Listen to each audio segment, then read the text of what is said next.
jika bicara terkait dengan usia pelaku anak yang masih 15 tahun, kemudian masa depannya masih panjang, pertanyaan kami bagaimana dengan kondisi dan masa depannya David?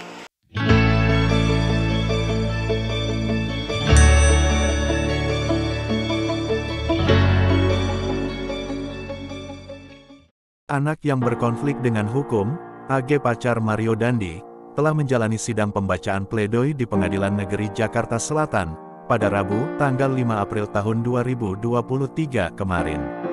Seperti sidang eksepsi, kali ini pledoi AG pacar Mario Dandi, juga ditolak majelis hakim. Menurut kuasa hukumnya, anak AG dalam menyampaikan pledoinya sambil nangis. Dia juga menyampaikan perasaannya terkait kasus ini, dan menyampaikan doanya kepada David. Tadi menyampaikan sebagaimana perasaannya terhadap persidangan dan perkara ini.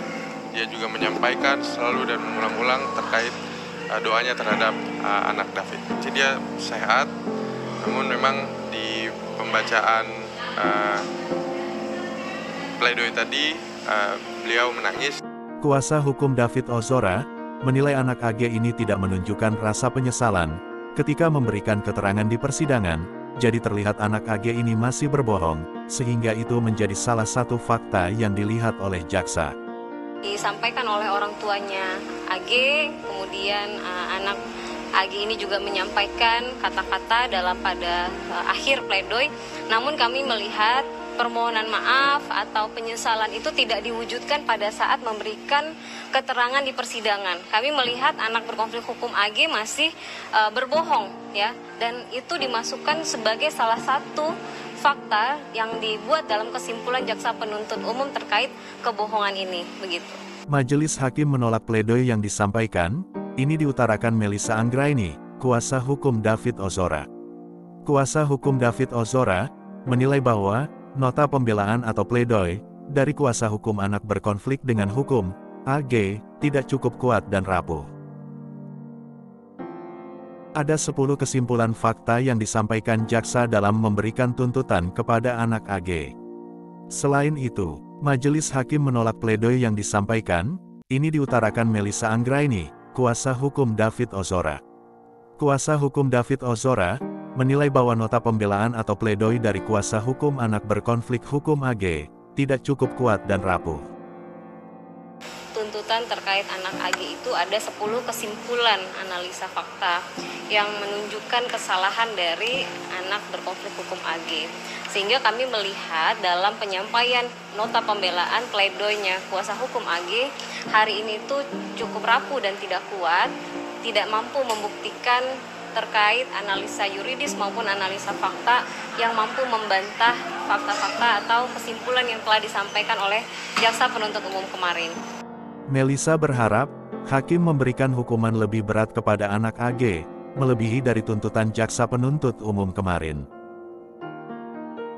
Nah, dalam penerapan pasal 355 ayat 1 Junto 355 ayat 1 Junto 55 KUHP, kami tidak melihat setelah kami kaji kembali tidak ada pengurangan selain dari 12 tahun yang dikurangin setengah kalau itu pidana anak.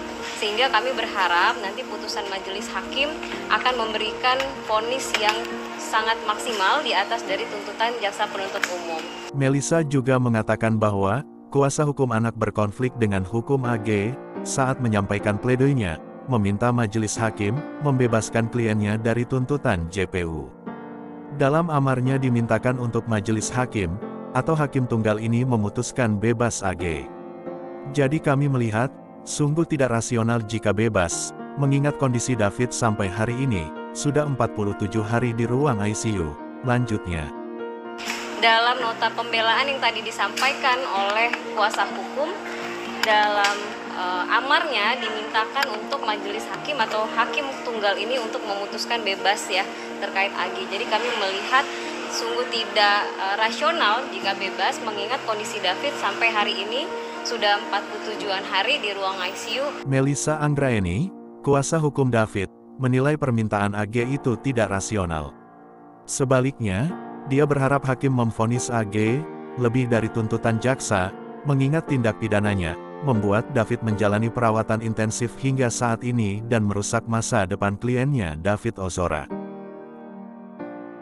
Dan jika bicara terkait dengan usia pelaku anak yang masih 15 tahun, kemudian masa depannya masih panjang, pertanyaan kami bagaimana dengan kondisi dan masa depannya David, yang mana yang merusak atau menghancurkan semua masa depan, cita-cita itu adalah pelaku